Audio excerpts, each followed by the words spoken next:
showers around today and we're off to go and ride the new Ducati Multistrada V4. Sure it's going to make my bike feel pretty old. Our first stop for the day is to pick up Paul. He'll be joining us on the ride today, and it bucketed down for most of the way. Oh man, I got pissed on. How you going? Good, mate. I thought, as soon as I jumped on my bike down at my place. Yeah. So I thought I'll wait it out for a bit, and then I got wet anyway on the way. So. Yeah. Again, like it's been raining. Obviously, you can see it's been raining here too. Yeah. But they're fairly light. It's not too bad. It's not. It's like the day we did the BMW experience, eh? Yeah. It's sort of off and on like that. Yeah. Hey, here we are. Next motor adventure. Yeah, next motor adventure.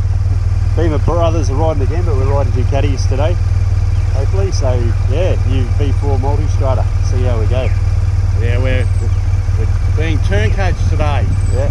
Looking at Ducatis over BMW. Crossing over. We'll How see. dare we?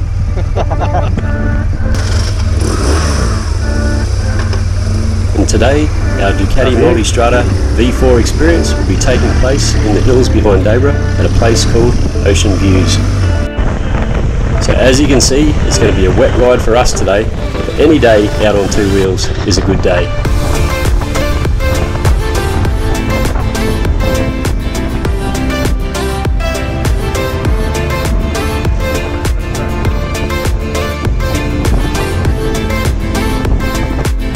So instead of taking the boring way up the highway, we decided to take the scenic route.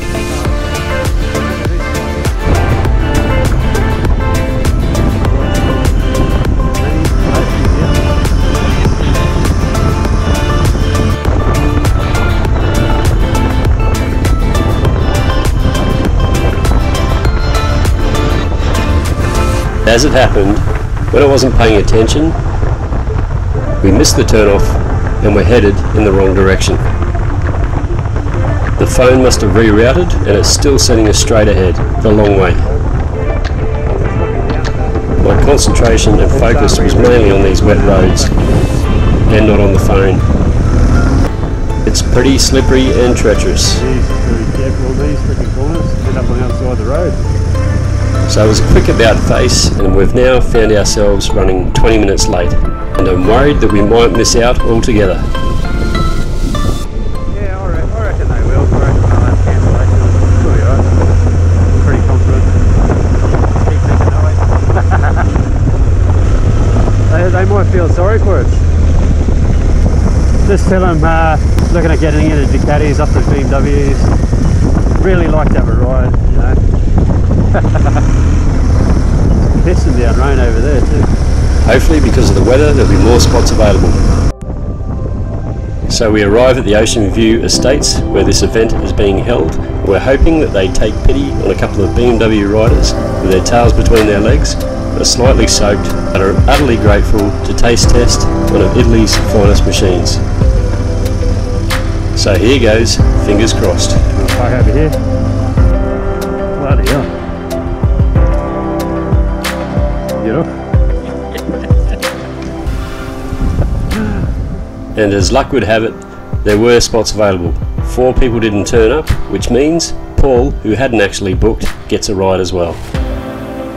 So after a quick overview of the bike by Ducati Australia's Nick Selick, it was time to saddle up these thoroughbreds, and I'm not talking about the ones in the background. So here's a closer look at the one I'll be riding today. And it looks like it's got knobbies on it. 170 horsepower in the wet on knobbies. What could possibly go wrong?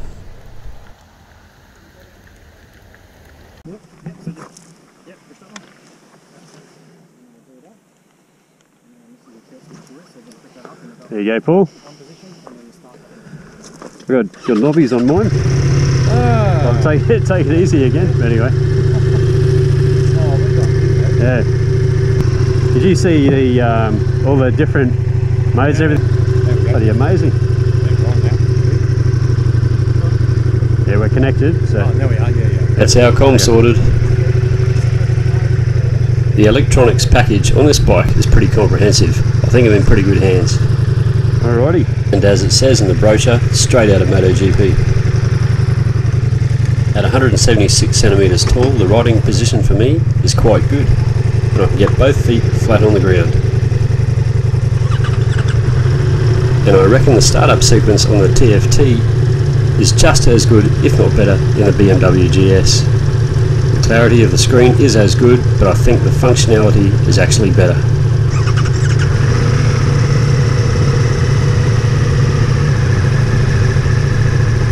The different riding modes can be easily activated on the fly by a push of the mode button and toggling the switch just below the indicator. And because it's raining today, I've selected urban mode.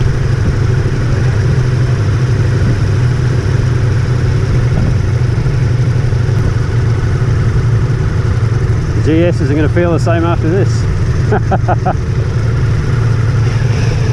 Very smooth, fast revving engine, isn't it? The new compact V4 engine operates on valve springs and timing chains instead of desmotromic, and it's lightweight and has longer servicing intervals. And 170 horsepower. Did I mention that? These mirrors are equipped with blind spot monitoring. The bike has 2 radars front and rear and has adaptive cruise control. And there goes Nick. I think we're about to go. Yep. Oh, some horsies. Alright. Well, this is going to be interesting. See, they feel a little bit top heavy already. Yeah.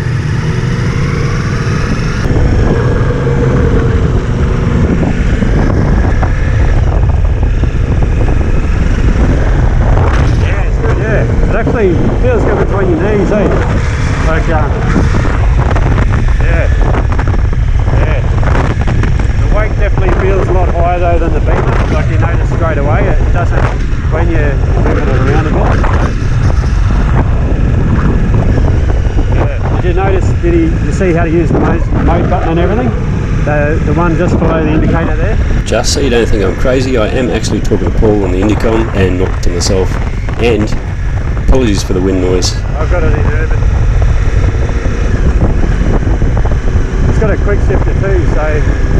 The quick shifter on this bike is excellent. I have to remember to use that. It always takes time to get used to riding a new bike, and this one does feel a little foreign, pardon the pun. But it does have a lot of mumbo, that's the first thing you notice. Well, there you go, we didn't miss out after all. So it was pretty lucky that we had a shitty rainy day, because it really gave us the opportunity to get a chance to ride one of these machines, and that's pretty awesome. We're only a short way into the ride and I find myself using the quick shifter all the time. It's easy to use. And I find the bike performing extremely well in these conditions. And it's on knobby tyres, don't forget. It hasn't stepped out once.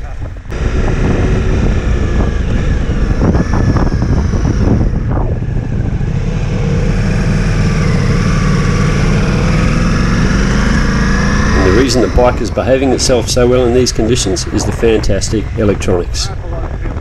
That traction control steps in way before the bike even gets out of shape.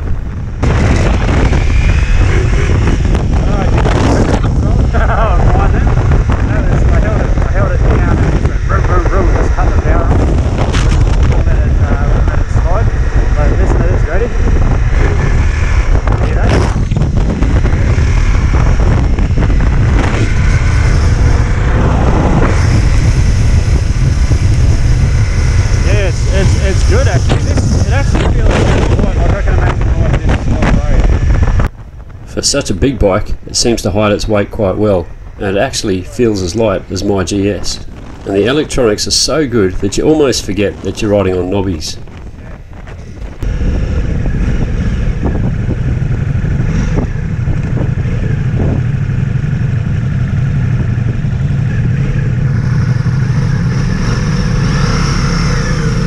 Yeah, he just about come to a standstill on it as well, you know, without putting the feet down.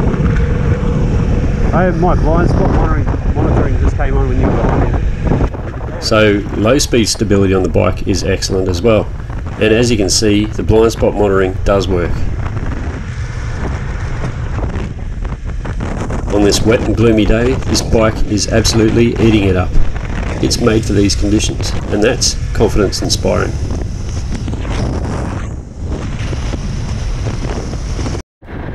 Now, here's the view from Paul's angle. He's just behind me. I'm not sure what mode he's got his in, but it looks like it might be an off-road setting.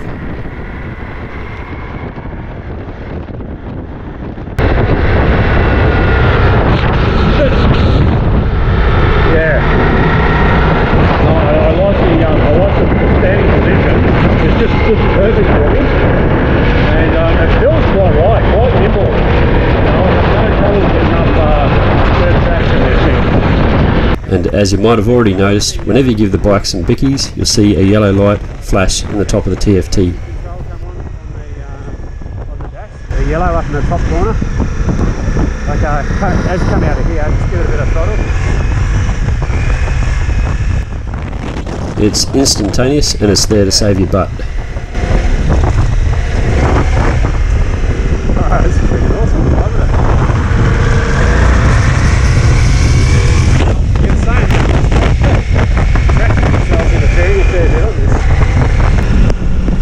Mount me on the Ducati V4 Multistrada. Yeah, oh yeah.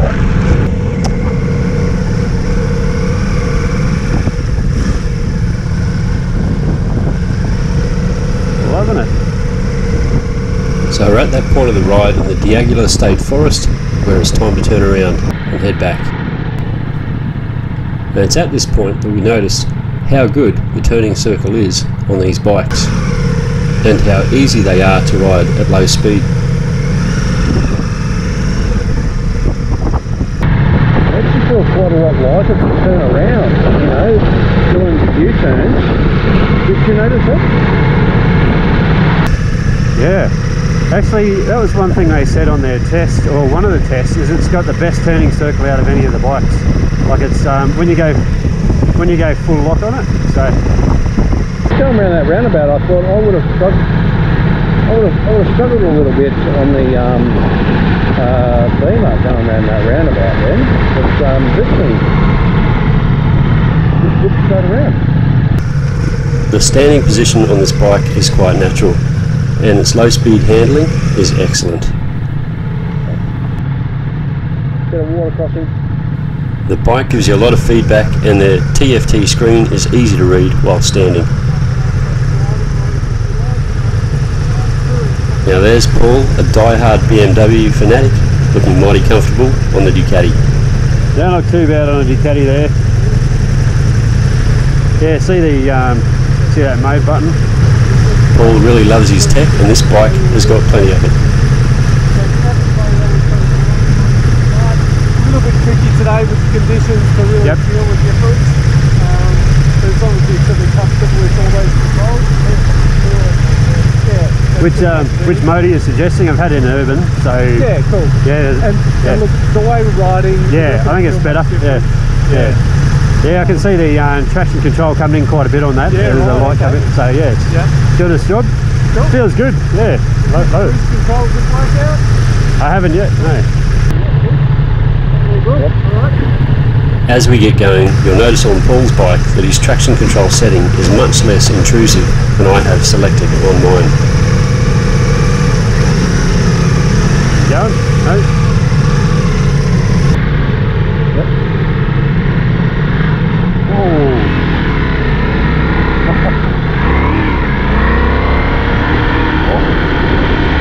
On the rough stuff here. Okay.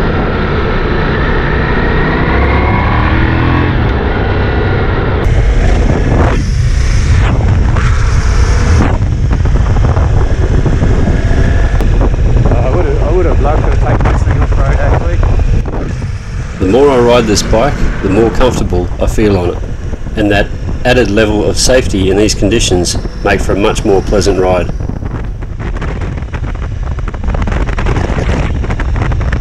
See that light coming up? See And at the moment, Paul's playing silly buggers and is activating the blind spot monitoring in each of my mirrors. Just for shits and giggles. There you go, there's the blind spot.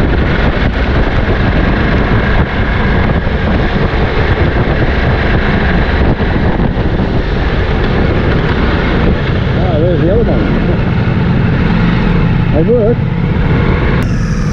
And as we roll to a stop on the slight incline, I think there's another interesting piece of tech that I need to mention. This, you know, this has a hill hold as well, somewhere. Yeah, I haven't asked him where, but there is one. If you go into neutral, is it going to hold? No, not there. There is somewhere.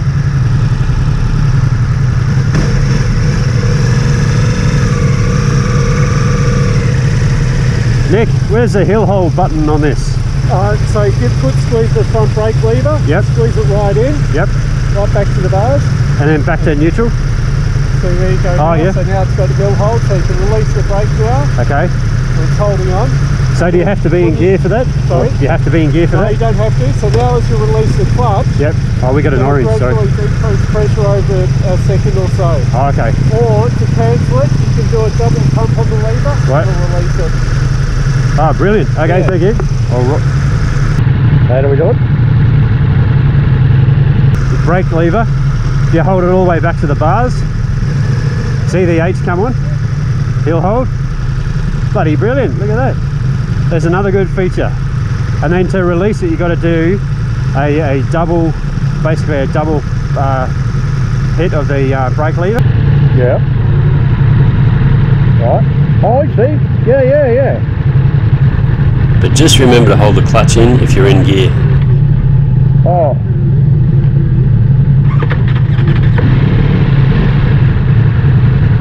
Oh, okay, so it'll hold the brake, but then you just hold the clutch in, yeah? Hey, that's pretty bloody cool.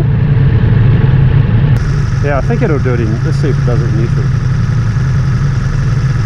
Yeah, it does it in neutral as well, look at that. Bloody perfect. How good's that? That's awesome. So I'll put it in neutral. Oh, look at that. Oh, we're going. Okay, let's go. Another cool feature of the bike is that it shuts off the rear two cylinders while you're sitting there idling, which saves on fuel and saves your butt from cooking. That's very cool.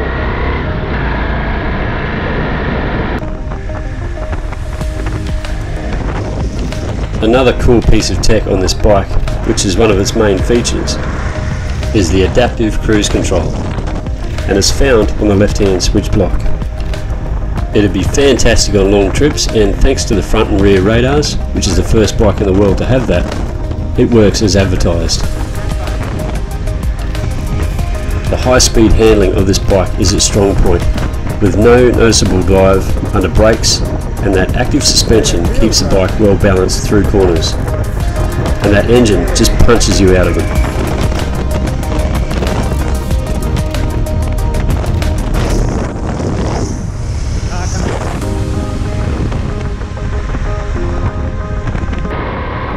Now here's Paul giving us a demonstration of what it's like if you accidentally run the bike wide and off-road. Don't try this at home. The bike's so controllable that he gets it back on quite easily and continues on his merry way.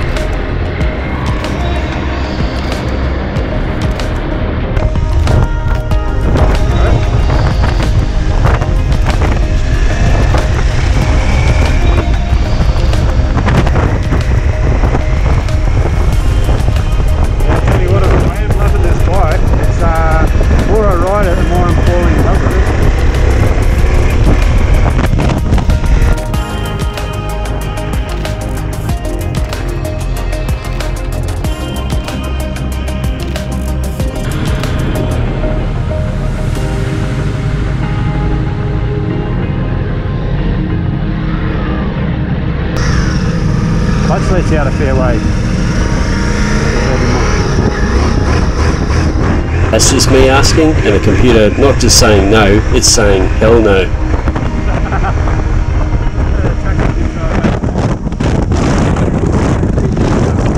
Now listen to the difference on Paul's bike. There's much less traction control intervention and much smoother power delivery. That's just a difference in selected settings. As we're getting close to the finish line, the rain starts bucketing down, but luckily the weather protection on this bike is pretty good. We find our legs are hardly even getting wet. All thanks to that wide tank and the fantastic front fairing with its screen that's easily adjustable. And those heated grips are definitely getting a workout today.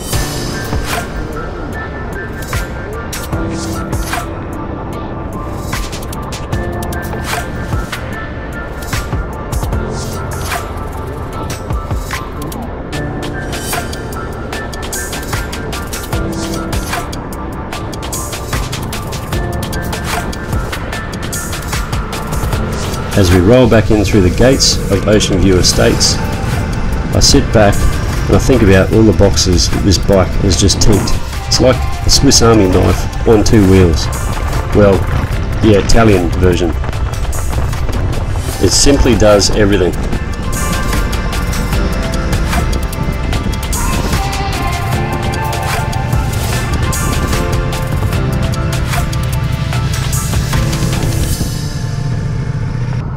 There are of course many other features on this bike that we haven't mentioned, like heated seats for example, and cornering headlights, multiple levels of adjustability on suspension and engine mode parameters. But don't just take it from me, get out there and ride one for yourself, you'll love it.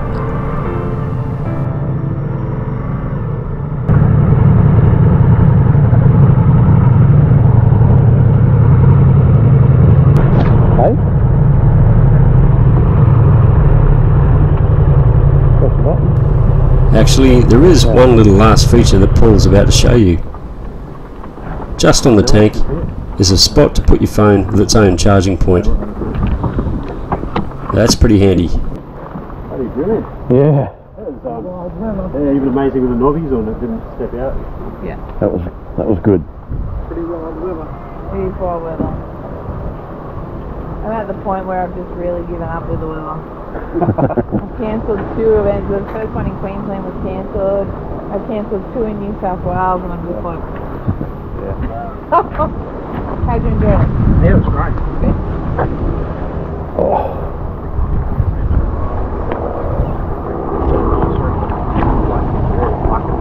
Yeah. I just finished bucking here too. It's an exciting bike to ride. So what do 2 seasoned BMW riders think of this new Multistrada? Would we have one over BMW Rally? It's a close tie and a thumbs up for me. Oh, there we go. That was our Multistrada experience. That was good. Yeah. Well done. Yeah, that was good. Enjoyed it. Yeah. About it all. Yeah.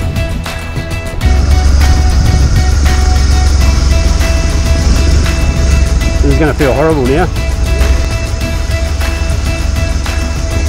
After you.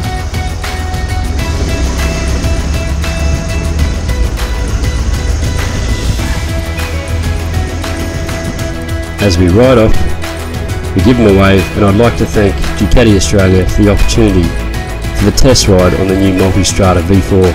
What an amazing machine. And I tell you what, I'd also like to thank Ducati Australia for making my bike feel like an old tractor. But I guess that's evolution for you.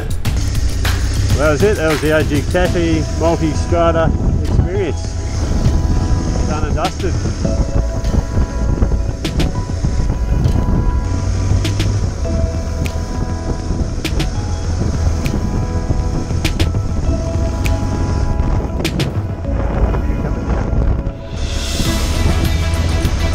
As we roll into the town of Dayboro, we're basically on vapour, so it's time to refuel the bikes.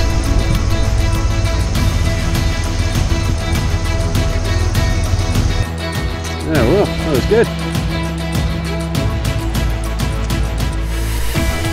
And more importantly, it was time to refuel ourselves at the Dayboro Bakery. check out the fire at the Dayboro Bakery. Not bad. And also, not a bad place to stop and bench race about our Ducati Multistrada V4 experience.